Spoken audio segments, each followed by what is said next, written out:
Running your own business can be lonely, finding reliable professionals difficult, and generating new business challenging, but not when you have a business network. NewGen Networking provides its members with new and exciting business opportunities, with the chance to build lasting relationships with vetted businesses who can act as your sales team and solve the issue of who to turn to in your hour of need. With a range of flexible and affordable solutions, NewGen apply tried and tested principles in a modern way to suit today's world. To find the right option for your business, visit newgen-networking.com or call 03333 600 680. NewGen Networking. New business, new contacts, a new generation of networking.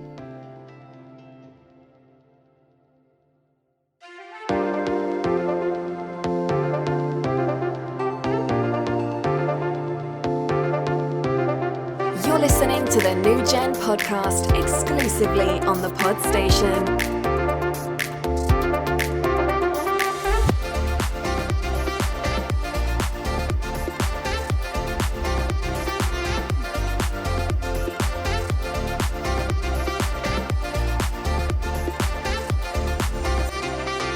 Right, morning everybody. Welcome to our podcast for NewGen, and it's the Darwin Hub. And this morning's very special guest is Mr. Mark Latham from the Pod Station. Round of applause.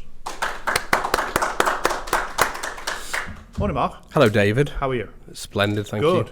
Tell us all about the Pod Station and how it became about and what is it? The Pod Station is a platform. It's the culmination of when two creatives join forces with the same vision. Right, okay. Myself and another Mark, Oh, yeah. the two Marks, Yes.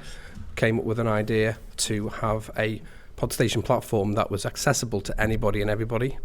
So it doesn't matter where you are in the creative process. If you have the ability to record or edit, you can be on the Pod Station. If you have no idea, do not worry. You can be on one of our training courses and you can learn how to edit and record a podcast. Okay. And how long have you been going? When did you start it? That's a really good question, David, and I'm glad you asked that question. Basically, we thought about doing this probably about 7 years ago, and we did a little test run, went to see a film. We then went and did a recording with a third person. Mm-hmm.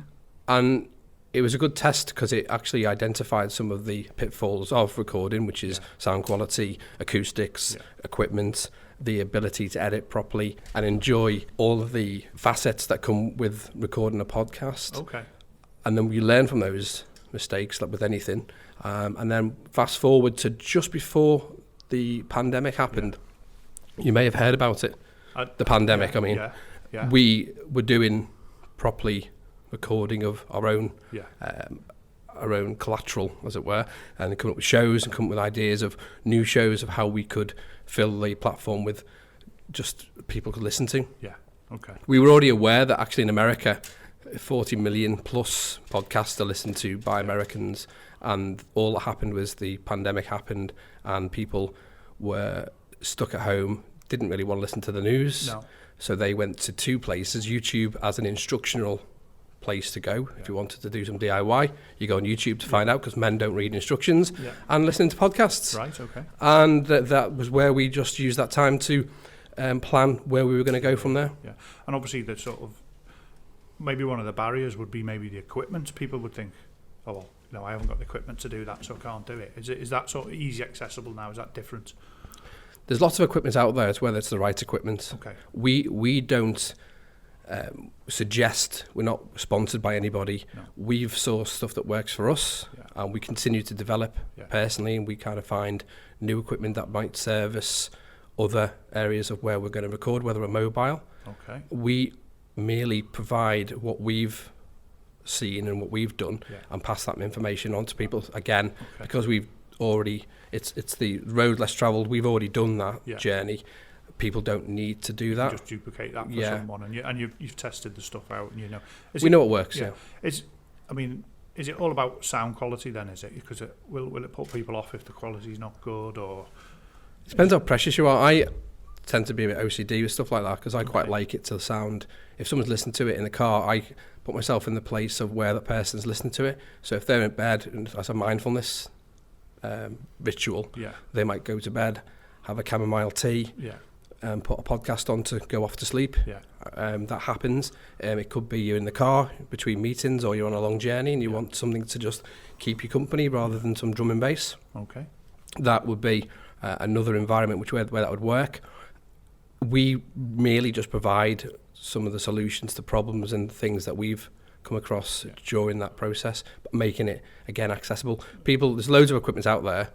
It's finding what you like. Again, budget could be one of the restrictions. And is it expenses, one person it's different, but is it expensive or? Not compared to other things. No. Again, we've invested heavily to try and make it easy for people, so you can hire our equipment, you can use our equipment, you can come in to see us and we would sit with you and find out where you are in that creative journey. But we can also signpost you to places where you can buy it. I suppose it's a relative question because what's expensive? It's like anything in sort of technology-wise. You can get a phone or you can get an iPhone. Not a sponsor. No, not yet. No. Don't want them. No. And obviously, it's a good platform. I do want them. Yeah, you do want them.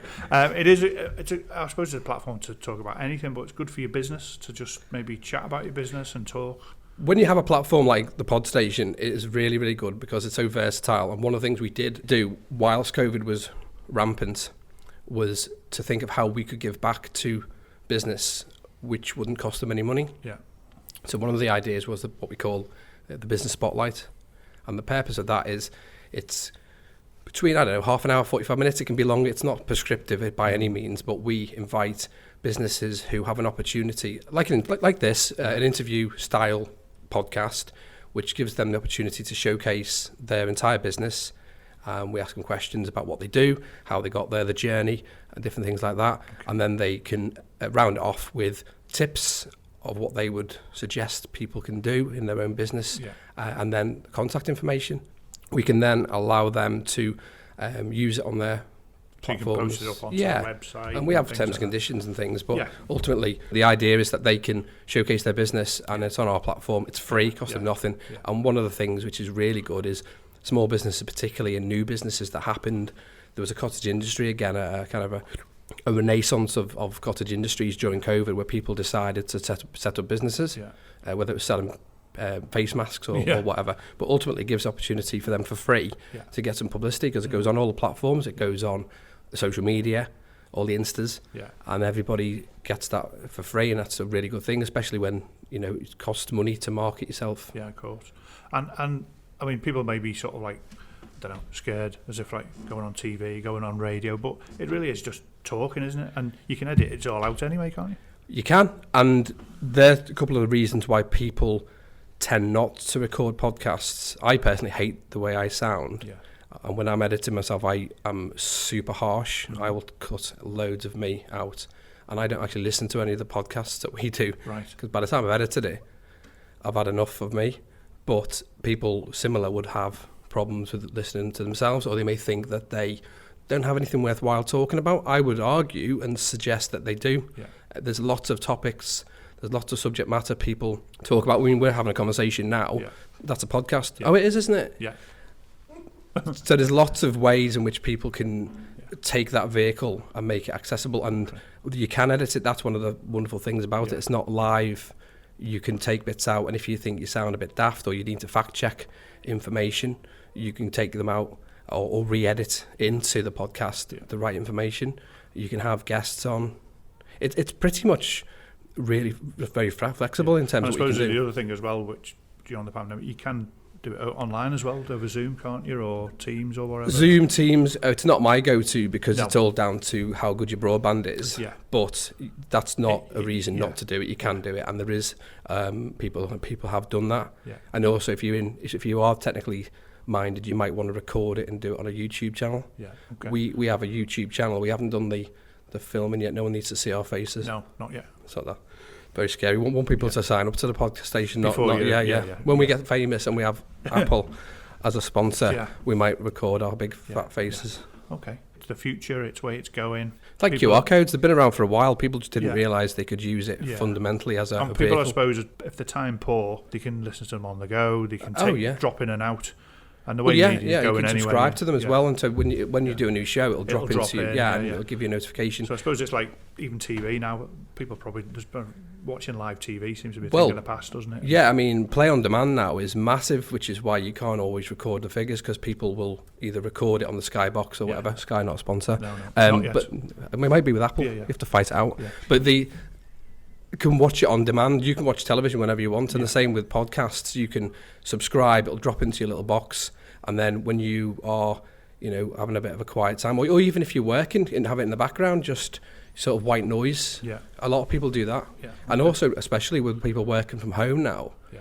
They wanted something to break up the monotony, so you weren't allowed to go out anywhere. You couldn't walk your dog. So what do you do when people listen to a podcast about walking your dog? I don't know. There's an idea for you. So tune in, get in the podstation.co.uk. Well, I was just going to say, how do people get in touch with you? Podstation.co.uk. Right, okay, there you go. That was a good one, wasn't it? Yeah, you're welcome. So, anybody in the audience got any questions for Mark? Can you be a sponsor? Yes, you can, Question being is, what sort of podcasts do you think are the most popular with the vast majority of the public in the UK? I would say personal fitness and DIY. That's my opinion. I'm getting nods from the audience there. I think it depends on what you listen to, isn't it? Because it's unique to you. I would say if you go by the YouTube hits, more people were tuning in to that guy who was doing yoga every morning. Can't say his name because he's not a sponsor and he's already got a lot of money. But they were tuning into him to do his yoga and his hits were going through the roof. So I would say it's relative to the situation you're in. A lot of people listen to audiobooks. So again, if you're interested in doing books, that could be a way to do that, or instructional ways, because YouTube is the go-to based on stats that people want to find out how to do a wire a plug or something. They'll go to YouTube rather than actually read the instructions, because men more so are visual. They like to be shown the thing rather than just read. So yes, I would say podcasts is relative to what is you're interested in, but I would say during the lockdown it was instructional podcasts, maybe to kind of keep fit ones and healthy diets and what not to eat. Well, I've got a question. Apparently the other Mark is way more handsome, and there are calls for video to be introduced just for him alone. Was that a question? No. Well, I will happily answer that. I have heard, my legal team isn't represented today, but I have heard he is slightly more handsome, and the cameras were waiting for the new technology. James Cameron has been contacted, and the new technology he's introducing for Avatar 2 onwards is what we're going to have for the other Mark's face. There you go. Is that an exclusive? It is. You heard it here first. You heard it here first. Right, okay, so thank you for coming on to your own pod station, Mark. Yeah, self-praise is no praise. Round of applause for Mark Latham from the pod station. Thank you. If you would like to visit one of our online or face-to-face hubs, visit NewGen-networking.com and book a place. Get social at Network NewGen on Instagram, Facebook, Twitter and LinkedIn.